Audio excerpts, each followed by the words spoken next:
আজকে আমি একটা জেনারেশনের গল্প বলবো, যে জেনারেশনে এত মোবাইল গ্যাজেট ছিল না। বিকেলে করে মাঠে প্রতিদিন ফুটবল খেলা হতো। আর সেই ফুটবল খেলার মধ্যে যদি কেউ পায়ে একটু বেশিক্ষণ বল রাখতো, অপর প্রান্ত থেকে একটা কথা নিশ্চিতভাবেই শোনা যেত, কিরে তুই কি নেইমার হবি নাকি? একটা বাক্য, কিন্তু এই একটা বাক্যই বলে দেয় একটা সময় নেইমার শুধু একটা ফুটবলার ছিল না, সে ছিল আমাদের পুরো প্রজন্মের পরিকল্পনা।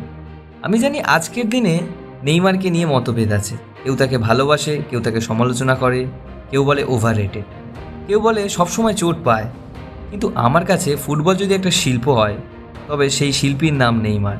2009 সালের দিকে তাকে প্রথম দেখি স্যান্টোস এফসিতে। চিকন পাতলা ছেলেটা, পায়ে বল পেলেই মনে হতো যেন ফুটবলটা তার কথা শুনছে। তার প্রতিটা টাচ ছিল একটা বিনোদন, একটা আনন্দ, একটা শিল্প। তারপর এলো বার্সেলোনাতে মেসি, সুয়ারেজ আর নেইমার, বিশ্ব ফুটবল ইতিহাসের অন্যতম ভয়ঙ্কর আক্রমণ ভাগ।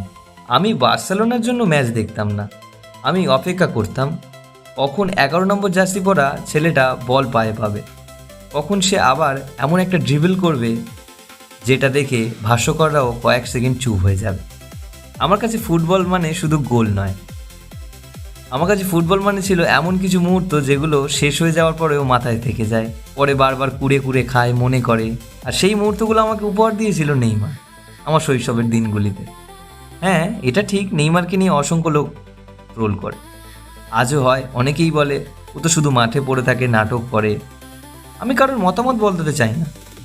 নেইমার তার কেরিয়ারে কত বড় বড় চোট পেয়েছে, হাঁটুতে অস্ত্রোপচার হয়েছে, গোড়ালিতে গুরুতর ইনজুরি, বিশ্বকাপের ঠিক আগে কিংবা গুরুত্বপূর্ণ ম্যাচের মাঝপথে মাঠ ছেড়ে বেরিয়ে যেতে হয়েছে। তবুও প্রতিবার সে ফিরেছে হাসি মুখে, বল পায়নি। একটা জায়গাতেই আমার কাছে নেইমার অন্যদের থেকে আলাদা, কারণ প্রতিভা অনেকেরই থাকে, কিন্তু বারবার ভেঙে পড়েও আবার স্বপ্ন দেখার সাহস সবার থাকে না। হয়তো নেইমার ব্যালন ডিওর জেতেনি, হয়তো বিশ্বকাপও তার হাতে ওঠেনি, কিন্তু সব অর্জন ট্রফি দিয়ে মাপা যায় না। কিছু অর্জন মানুষের হৃদয়ে লেখা থাকে। আজকে যখন পুরনো ভিডিওগুলোতে তার ড্রিবল দেখি, মনে হয় ছোটোবেলায় ফিরে গেছি, সেই জেনারেশনটায়। মনে হয় কালই হয়তো বন্ধুরা মাঠে আমাকে বলেছিল, কিরে তুই কি নেইমার হবি? এই অনুভূতির দাম কখনো পরিসংখ্যা দিয়ে মাপা যায় না, কারণ এটা শুধু একজন ফুটবলারের গল্প নয়, এটা একটা প্রজন্মের শৈশবের গল্প। আজকে পৃথিবীতে কোটি কোটি মানুষ মেসিকে ভালোবাসেন, অসংখ্য মানুষ রোনাল্ডোর ভক্ত। আমি তাদেরকে অসম্ভব সম্মান করি, কারণ তারা কিংবদন্তি। কিন্তু ভালোবাসার কোনো পরিসংখ্যান হয়। প্রত্যেক মানুষের জীবনে একটা পছন্দের মানুষ থাকে, আর আমার কাছে সেই পছন্দের মানুষটা হচ্ছে নেইমার। আমি ফুটবলটাকে সবসময় শিল্পভাবে দেখেছি। আমার কাছে ফুটবল শুধু জয় পরাজয়ের হিসেব নয়, আমার কাছে ফুটবল মানে একটা শিল্প।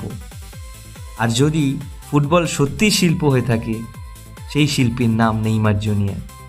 সবাই হয়তো একমত হবে না, কিন্তু যারা সেই সময়টাতে সত্যি বেঁচে দেখেছে, তারা জানে নেইমার শুধু একজন ফুটবলার ছিল না, সে ছিল একটা প্রজন্মের সবচেয়ে সুন্দর স্মৃতিগুলোর একটি।